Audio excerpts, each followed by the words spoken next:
नहीं करते आप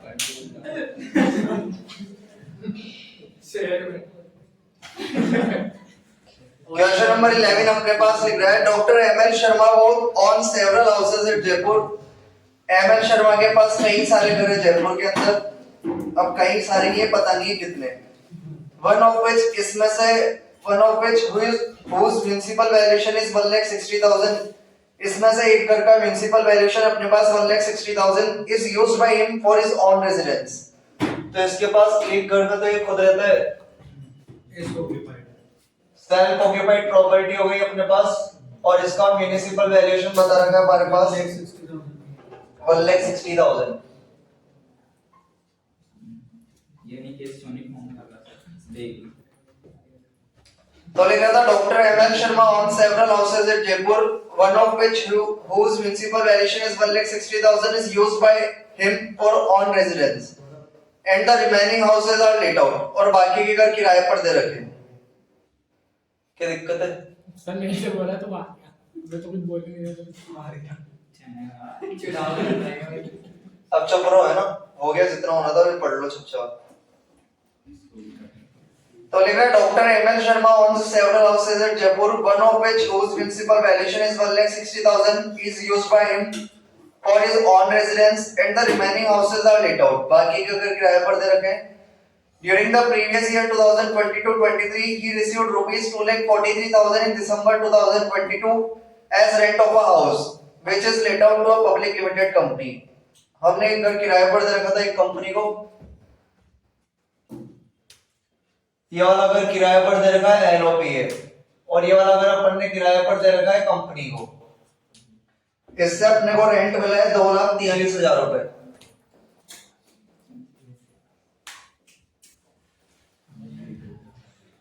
आगे लिख रहा है rent of another house for 2 months amounting to ₹30,000। एक और घर है जिसका 2 महीने का रेंट बता रखा है 30,000 is still outstanding, half of which is not recoverable. ये कवर होना नहीं इधर का वीडियो में। तो अपन ने एक और घर किराए पर दे रखा था, इसका 2 महीने का रेंट बता रखा है हमारे पास 30,000 रुपए, और इसका आधा नॉट रिकवरेबल है यानी अनरियलाइज्ड है। तो हमारे पास अनरियलाइज्ड रेंट दे रखा है 15,000।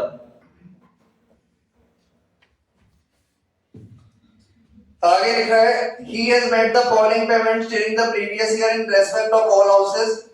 सभी घर का इसने म्युनिसिपल टैक्स चुकाया 10% से 52,000। तो हमारे पास म्युनिसिपल टैक्स दे रखा है 52,000 जिसकी रेट है 10%। Expenses on repair upon ignore करते हैं क्योंकि गवर्नमेंट हमें 30% की फ्लैट डिडक्शन देती है। इंश्योरेंस प्रीमियम इग्नोर रहता है। रेंट कलेक्शन चार्जेस इग्नोर होते हैं। एनुअल चार्ज इग्नोर हो जाएगा। इंटरेस्ट ऑन लोन निकाल के दे रखा है इसने 5,20,000 सभी घर का।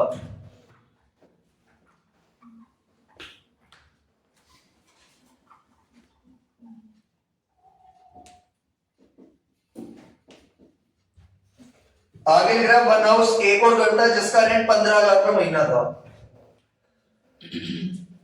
तो ये घर भी एलओपी है, इसका जो हमारे पास रेंट चल रहा है वो चल रहा है 15,000 पर मंथ, एक महीने का 15,000 है। रिमेंड वैकेंट फॉर 6 months, और ये वाला घर वैकेंट रहा 6 महीने के लिए। And another house whose rent is 9,000 per month, और एक और घर था जिसका रेंट था 9,000 रुपए per month.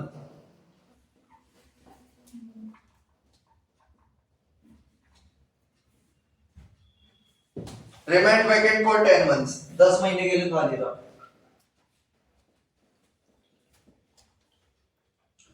Calculate the income from house property of doctor ML Sharma. ML Sharma नाम है इसका।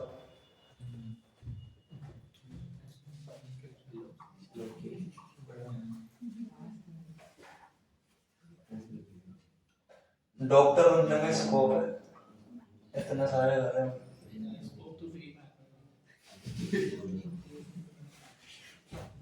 Calculate the income from house property of Dr. M.L. Sharma for the assessment year 2023-24 under all tax regime, assuming that all the properties were constructed during the financial year 97-98. ये मानते हुए कि सारे घर 97-98 में बन गए, अपने को इनकम निकालनी है ऑल टैक्स रिजाइम में, तो निकाल देंगे अपन।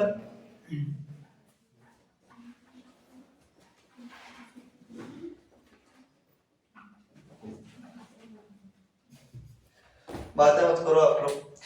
तो क्वेश्चन अपने पास लिख रहा था, एक घर था जो जिसमें खुद रहता था उसका प्रिंसिपल वैल्यू दे रखा था 1,60,000। फिर एक घर था जो हमने कंपनी को किराए पर दे रखा था, इसका रेंट था 2,43,000। फिर एक और घर था जिसका 2 महीने का किराया था 30,000 और इसका आधा अनरियलाइज्ड रेंट था 15,000, नॉट रिकवरेबल।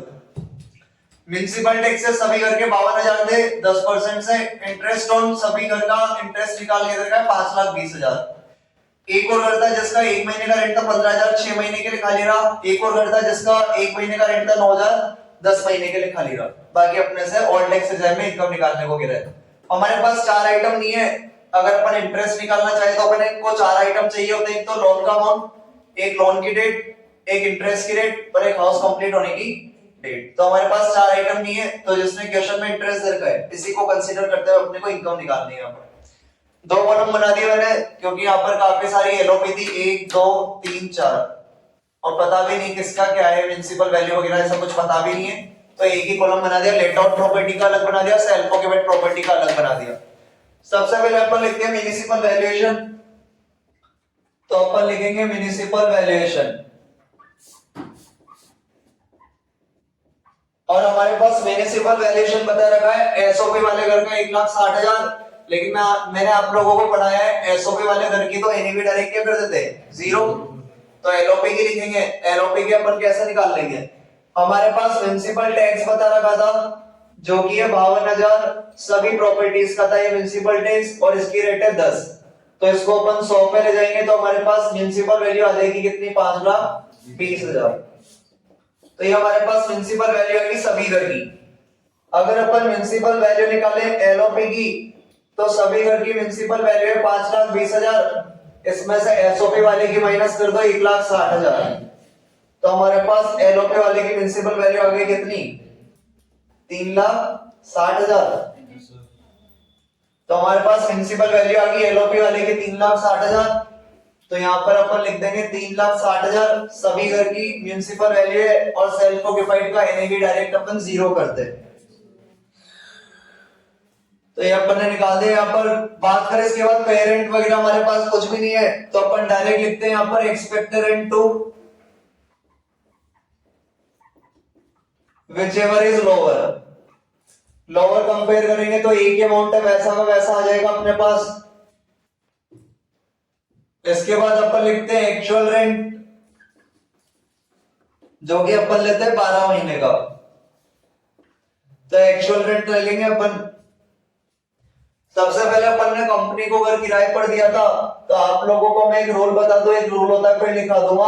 अगर अपन ने अपनी प्रॉपर्टी कंपनी को किराए पर दी है तो कंपनी अपने को जो रेंट देती है, और अगर वो रेंट 2,50,000 से ज्यादा है, और अगर वो रेंट 2,50,000 से ज्यादा है, तो हमें जो अमाउंट मिलता है वो केवल 90% के मिलता है, क्योंकि 10% कंपनी गवर्नमेंट को डिपॉजिट करा देती है टैक्स का, टैक्स काट के, टीडीएस काट के। तो गवर्नमेंट को टीडीएस डिपॉजिट करा देती है कंपनी 10%। तो यहाँ पर अगर आप 2,43,000 का ग्रॉसअप करो, ग्रॉसअप करना हमारे पास 90 आया होगा, देखिए कितना आ रहा है, डिवाइड बाय 90 इंटू 100 करेंगे तो कितना आ रहा है 270। Yes sir, divide by 90 into 100 2,70,000। यानी हमारी जो हमने जो कंपनी को प्रॉपर्टी किराए पर दे रखी है, इसका एक्चुअल में रेंट तो कितना बन रहा है 2,70,000। इसमें से 10% यानी कि 27,000 गवर्नमेंट को डिपॉजिट करा दिया होगा कंपनी ने, तो हमारे पास केवल 90% आया होगा, कितना 243।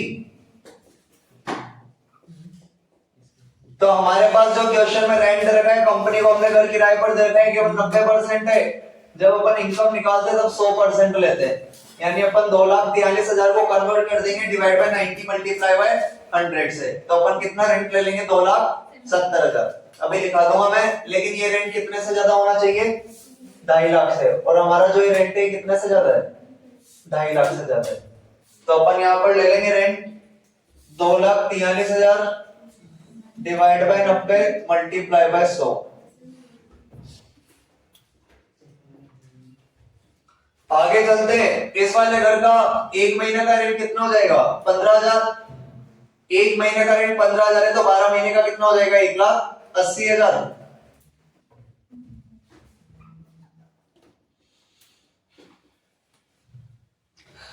इसके बाद ये वाला घर था, इसका एक महीने का रेंट कितना था? 15,000। तो साल भर का कितना हो जाएगा? 1,80,000। इसके बाद ये वाला घर था, इसका एक महीने का रेंट 9,000 है तो 12 महीने का कितना हो जाएगा? 72। 72 होएगा, कितना होएगा? 1,08,000। जोड़ना इन सबको तो एक्चुअल रेंट आ जाएगा हमारे पास।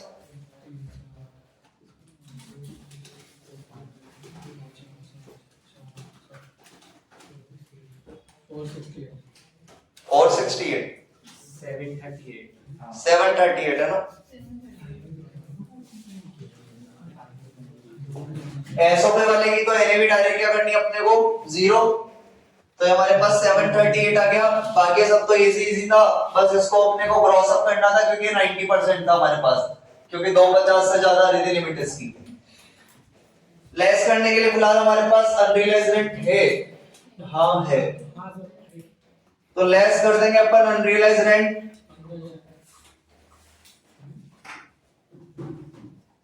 अनरियलाइज्ड रेंट हमारे पास था 15,000, तो लेस कर देंगे अपन 15,000। 723,000। ये हमारे पास एनएवी 0 चलेगी इसकी, तो ये आ गया अपने पास नेट एक्चुअल रेंट। कंपेयर कर लेंगे तो हमारे पास आ जाएगा expected rent 3, whichever is higher। Higher ले लेंगे अपन एक्सपेक्टेड रेंट 2 में और नेट एक्चुअल रेंट में, तो 360 और 723, 7,23,000। इसमें से अपन लोग लेस करते हैं vacancy period.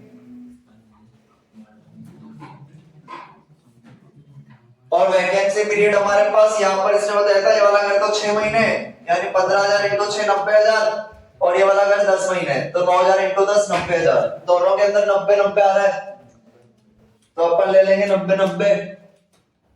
15 into 6 plus 9,000 into 10, तो 90-90 हो गया 1,80,000। माइनस कर देंगे अपन तो आ जाएगा हमारे पास 5,43,000। ये हमारे पास आ गया ग्रॉस एनुअल वैल्यू, गांव आ गया। लेस कर देंगे अपन लोग म्युनिसिपल टैक्सेस, और म्युनिसिपल टैक्स की रेट हमारे पास थी 10%, तो 3,60,000 का 10% कितना आ जाएगा? 36,000। 5,60,000। तो ये आ गया 5,07,000। एनएवी अपन 0 कर देंगे फाइनली सेल्फ ऑक्यूपाइड प्रॉपर्टी की। इसमें से अपन लोग लेस कर दे स्टैंडर्ड डिडक्शन 1,52,100। 30% of NAV 1,52,100। इसका 30% 0 ही आएगा। लेस करने अपने को इंटरेस्ट ऑन लोन,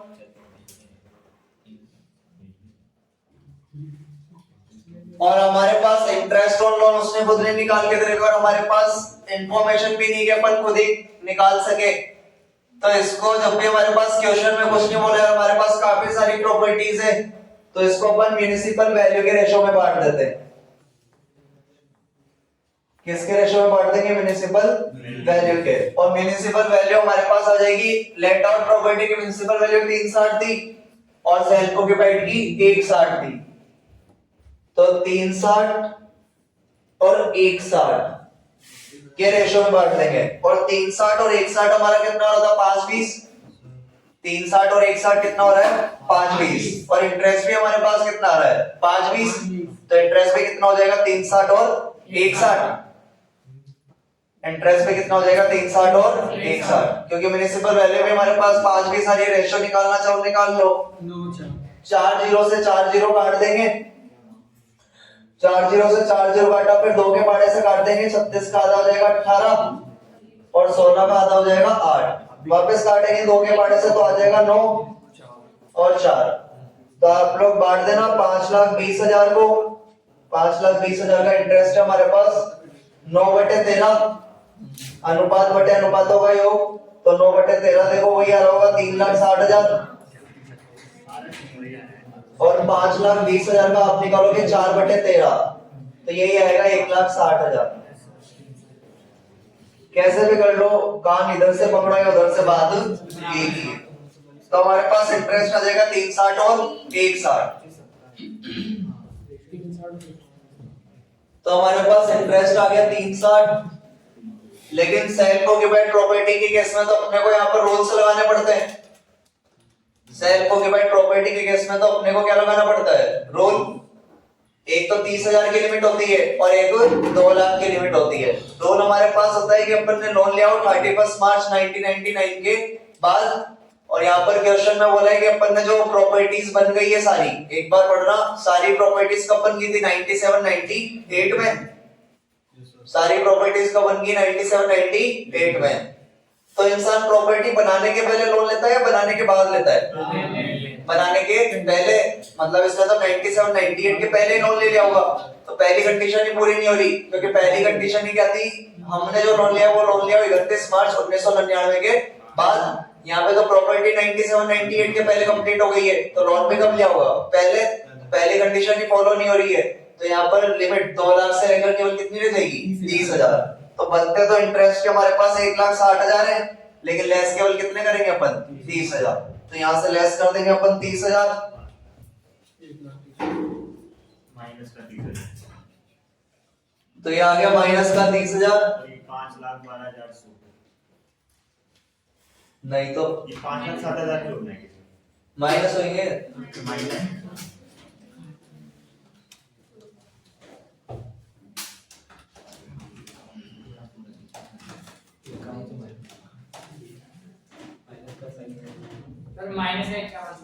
माइनस के 5,100,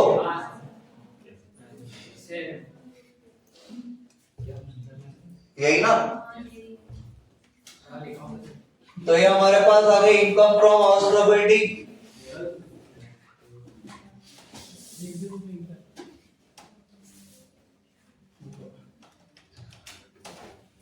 इधर लिख देंगे अपन, जो अपन ने निकाला है इसको हटा देते हैं यहाँ से, फिर ढंग से लिख देंगे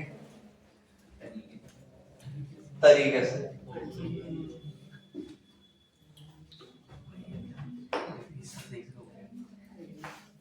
तो यहां पर आ जाएंगे हमारे पास total income from house property,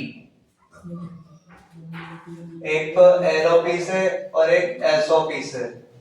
LOP से लॉस आया 5100, एसओपी से भी लॉस आया 30,000। तो आंसर आना चाहिए माइनस के 35,100। आ रहा है क्या आंसर? किसी को कोई डाउट है तो बोलो, वरना प्रेजेंट तो करना पड़ेगा इसको पहले।